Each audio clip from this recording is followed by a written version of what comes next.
सच्ची मानिए, जिस दिन आप भाव में डूबने लगेंगे आपको कहीं जाने आने की जरूरत नहीं। यहां के ठाकुर का दर्शन नहीं हुआ तो विश्व में कहीं भी दर्शन करिए और शांति नहीं मिलने वाली।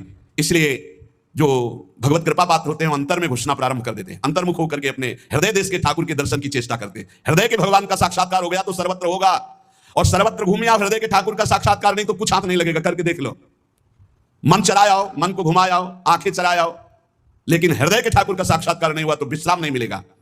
देखो ये भाव राज्य है, इसमें स्थूल से सूक्ष्म, सूक्ष्म से सूक्ष्मतर और सूक्ष्मतर से सूक्ष्मतम में प्रवेश होता है।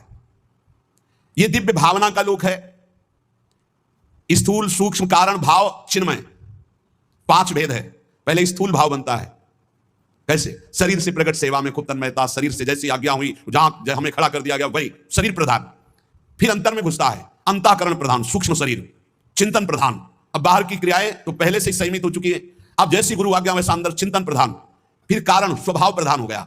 यह जो पर्यो मोहि सहज स्वभाव, श्री हरिवंश नाम रस जाओ, श्रुतौ राधिका कीर्तिरंता स्वभावे। अब उसका स्वभाव बन गया भगवत लीला गाना, भगवत लीला सुनना, भगवत नाम जप करना, भगवत कीर्तन करना, भगवत सेवा करना।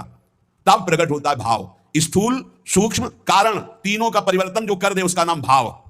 भाव के आगे चिन्मय देह की प्राप्ति होती है, जिसे भाव देह कहते हैं। ये बड़ा विलक्षण होता है, ना स्थूल होता है, ना सूक्ष्म होता है, ना कारण होता है, न यातना देह होता है, न देव देह होता है, न स्वाप्निक देह होता है। एक अलौकिक चिन्मय भाव देह है। ये नित्य, जैसे प्रिया प्रीतम वैसा ये नित्य है चिन्मय देह।